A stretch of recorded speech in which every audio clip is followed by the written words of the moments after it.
12th, 2020, and I was walking down the streets of New York to pick up the kids from my movement class.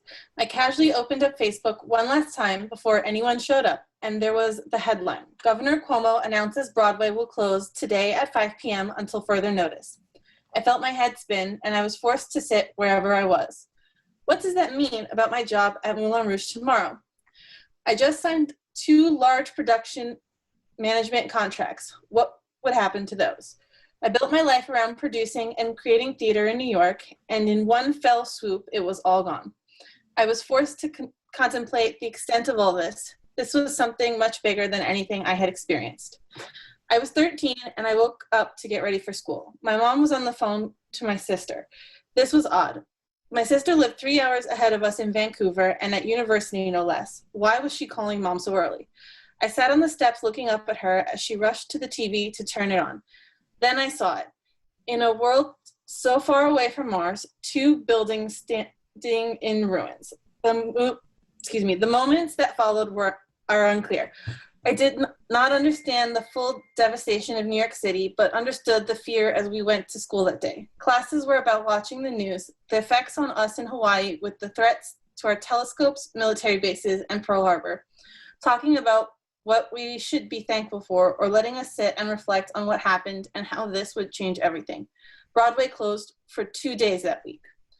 I knew what they said before I opened them. The furlough email from the Moulin Rouge merchandise team, the cancellation of the off-Broadway show I would manage, the indefinite postponement of the opera festival I already created preliminary schedules for. I just completed a site visit yesterday to scope out the theater and confirm our rental contract. I just wrote emails to designers scheduling meetings to discuss budgets and deadlines. It was an avalanche of change. Wear a mask, 6 feet apart, no gatherings, with lines outside every grocery store, even though there was no toilet paper, hand sanitizer, or soap. I followed Governor Cuomo's briefing every day and watched the rising number of infected, 500, 700, 900. But then the death toll. I remember when we broke 1,000. I also remember when we averaged 500 deaths a day in the city alone. My roommate Leslie was a hospital worker. She was needed, wanted, and useful, but this came at a price. After she would strip out of her scrubs at the door to shower, I would wipe down every surface she came in contact with. We would sit down and talk about the death toll breaking records, the refrigerated trucks outside of hospitals, the prisoners digging mass graves because people couldn't afford multiple funeral services. We went through so many different stages of grief, fear, gratefulness, and terror. Life had changed, and it was not temporary. For someone who had planned all her life, had followed solid and logical paths, who made lists and assessed consequences, I was suddenly stuck, simply forced to exist. What does a planner do when she cannot plan? How do I answer the questions? What am I doing this week? Where do I see myself in 5 years? What goals do I want to achieve and places I want to live? This was not something one could plan for. I had to search deeper for a sense of purpose in the murky waters. I found myself wanting to be of use, to be active in this fight for survival in whatever way I could. My career in theater management and production might be gone, but all my skills were still there. Painting and creating, organizing and planning, designing and building, managing and scheduling, sewing. I bought a sewing machine and started sewing hundreds of masks and donated them to whomever I could. Philadelphia, Columbia Hospital, Leslie's Hospital, my neighbors, mailing them to Hawaii and Canada. I also got in contact with a healthcare worker who had to find childcare for her now homeschooled 4-year-old. In between masks, I would make dinosaurs out of toilet paper rolls and teach Hannah how to count Cheerios. This came at a cost, of course. Hannah's mom and Leslie were in constant contact with sick patients, and there would be those 6 to 12 hours we would wait on edge until the testing eventually came back negative. I exhaled from that possible reality and realized that I had a purpose, a way that I can help people that transcends pandemics, economic hardships, restructuring of society, and forced isolation. People were losing their jobs and their homes, struggling to eat. What were our rights? What rules protected us, and how do we change those that don't? And then the protest started, and I felt something inside cry out. Although it wasn't my voice, I was an ally that could fight for injustice. As I marched the streets, I decided what I needed to do. I will use my strength, resilience, leadership, and privilege to make a difference in this new society. This is a year of enlightenment and change. Through it, Through losing it all, those walls you built up in life culturally and socially, I found what drives me at the core of my being. I want to be able to help people, to be of service to the people who can't fight for themselves. Every human is important and makes a difference. My fight and passion for life is not new, but redirected into something better. I'm invigorated to pursue this educational path and carve a new destiny that is even brighter than before. I am not going to be an audiobook author, that's for sure. No, thank you, Emily. I appreciate it very much. So we've got COVID. We've got COVID as a major theme here. So it's really hard to think of any particular constructive criticism because the essay was just all over the place. One of the biggest things that stood out to me was the second paragraph there. Stephen, and it reminds me of something Stephen King said, which was "kill your darlings." You could literally take out that entire paragraph and the overall story and understanding of it would not be inhibited. And by Stephen King's advice, it should be done in that case. Another thing was that I liked how the story started off with how they were specifically and directly impacted by COVID, and I felt like there was a lot of potential for that, but it just went to so many other different things that it became generic towards the end. And I think with that particular introduction can be expanded on and there can be a story to it, but I think that this is a good example, especially towards the end, to be cautious, especially if you're writing about COVID, because that's something that a lot of people are going to write about. So if you are going to write about it, it really needs to be personal and unique, something that not many others can have a claim to how they were impacted by COVID. Exactly. Thank you for that. I couldn't agree more. The idea that it should be something that only you could write. And most of us could write something about watching the numbers rise of the infected with the governor's briefings, right? Especially those of us in New York anyway. Others have similar.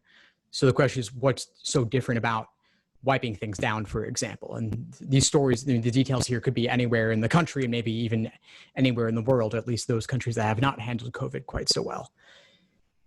Also agreed with cutting out that second paragraph. You could cut it out and lose nothing at all. The flow would even continue smoothly. So it's really just an aside. I know some other folks had comments. Yeah, where's his or her, like, why law? Like, if you submitted this same essay to any other graduate program, like pick medical school, pick dental school, like whatever, like none of this is just like, I want a job that I want to work for people in like some other capacity that's more secure during like crazy insane times like 9/11 and COVID. Like there's nothing about this that says why law at all. Correct. Yeah, there's not. And it could go there maybe. I mean, as James was saying, like with the opening, like you feel like it's going somewhere. Like, okay, Moulin Rouge, they got in third paragraph, let's jump to that, they got furloughed. So we have a very like work-focused opening here. So the career being impacted, obviously. But what happens then? Was there something that maybe this author did at his or her job? And you're scoping out the theater, confirming rental contract. Okay, I'm like, contract, that's legal. Maybe we can do something there. But then it veers away and zooms out to statements virtually anybody could relate to, which is if it's too relatable, then it's not personal enough. Well, I read that as she or he did all of those things the day before the COVID stuff. And so she or he was remembering when it was normal and she or he had done all that work. And then afterwards, like all the contracts were cut off because of the Broadway shutdowns. Agreed. Yeah. No, so it's indicating the disruption, but then there's still fallout from that. If they just signed a contract, maybe now they want to get out of it. So I don't think this person meant to go there, but I'm saying that would be like, instead of going left, go right. And this person could take those paragraphs, maintain them largely the same, at least compared to the other stuff, at least, and then go somewhere totally different, but cut a lot of the things afterwards. Someone's writing in the comments here about how undergrad, they put a separate COVID impact essay, wondering if law schools will do the same. I mean, yeah, we haven't seen this year's applications. And so I suppose anything's possible. We'll find out in a month or two. But yeah, regardless, it would be somewhere separate. if you want to do a COVID specific thing. I don't love the idea of making it a focus of a main personal statement, just because again, they're going to get so many of those. Other comments and thoughts on this one? I think the author kind of jumped into how they decided they wanted to go to law school.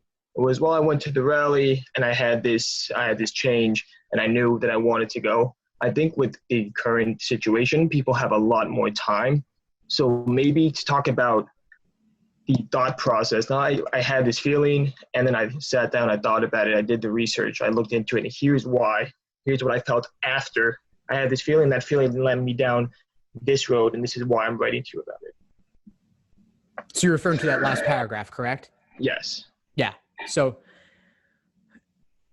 I'm glad you brought that up, actually, because it was kind of like an ending point, next steps kind of thing. The author concludes, I'm invigorated to pursue this path and carve a new destiny. It seems tied into the passion around, I presume, what this author is referring to as Black Lives Matter, marching the streets and such.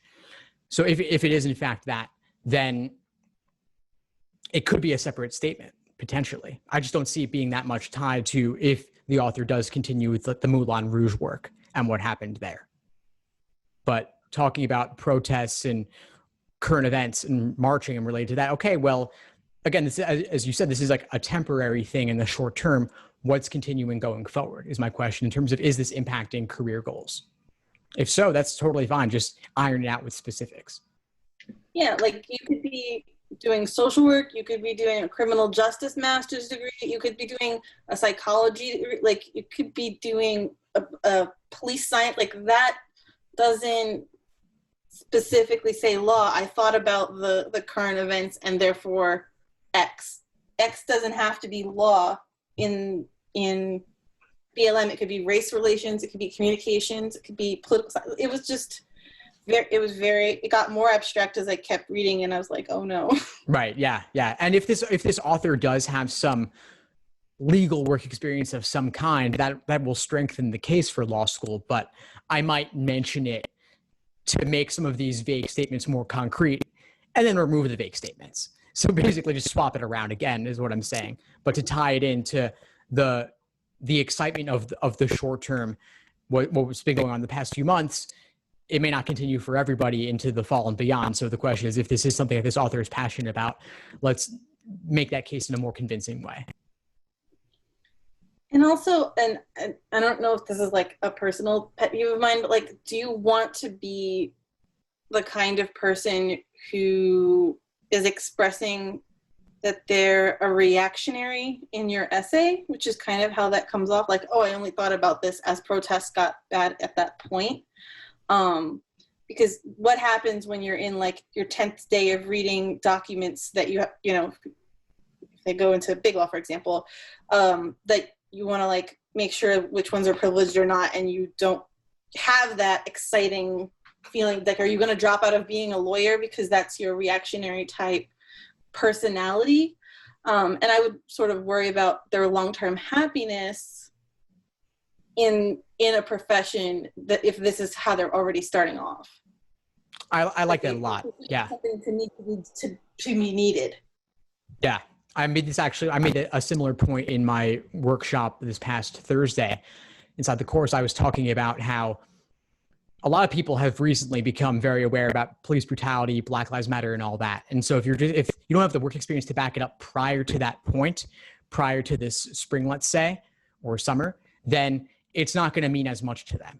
There's going to be tons of essays about people who were super inspired in the past few months, and they're applying this fall, but their only experience is going to these protests or doing things online just in the past few months alone. So are you going to stick with it?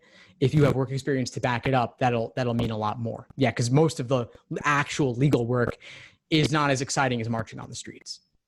And if I could answer the question about reactionary, I think it's okay in this particular instance if she didn't say that, well, this ended my career as a planner, which honestly I find that a little bit hard to believe because this is temporary. It will certainly have an adverse impact on your ability to do any jobs, but you will eventually be able to re-enter that field. So if she were to say something like, I realize that as much as I love this job, it's unstable at the present time, and I had to make a hard choice about, a career decision, and law school is the best decision because XYZ. And, and to do that in a way that isn't so telling, but kind of shows, but I kind of think it's a bit difficult to do. So I'd say you can do it. Law school can be a second choice, and that's okay. Even if it's a reactionary choice, but it has to be done in a compelling and careful way, I think. Yeah, and you do want to tie some things from the past to the future goals. But Emily, go ahead. I was gonna say, if she or he was interested, like looking at organizations like volunteer lawyers for the arts, and then you could say, okay, here I have my art background. The law is going to add something to that, but I'll still have the prior experience to make both of those things, when added together, a good fit or a good match. And even if you do end up in, for example, like I said, a big law job, you'll have that you can do on the side to help out the community that you used to be with in the theater industry or in the arts industry. So there's a way to connect them together, but this isn't it. Right. Yeah. Thanks for that. One other comment, two other things that come to mind. One is the sewing machine thing. That's another thing that I think could be chopped out entirely, and the flow would still go pretty smoothly here. The other thing is I got a kick out of the dinosaurs out of toilet paper rolls and counting Cheerios, but it seems kind of silly compared to the gravity of what comes in the following paragraph. And so I don't love it that I think one tone or the other, or at least have a smoother flow from one to the other. Not you're making me laugh, then you're making me feel passion for justice, right? Like those two things don't really seem to be of the same level of gravity. And so at least some separation or some transition, or since I don't see the sewing masks thing tied to the rest of this essay, I would just chop it out altogether. And maybe that's a line on the resume, or maybe it's a separate statement, although I'm not sure. I mean, hundreds of masks, that's impressive. That's great. I mean, that could be a separate essay maybe, but it could also just be a couple of lines on the resume. Thanks for tuning into the show. Please subscribe if you haven't done so already to be notified of new episodes as I release them. And feel free to reach out if you need anything at all as you move forward with your prep. I'm happy to help however I can. In the meantime, I'll wish you all the best and take care.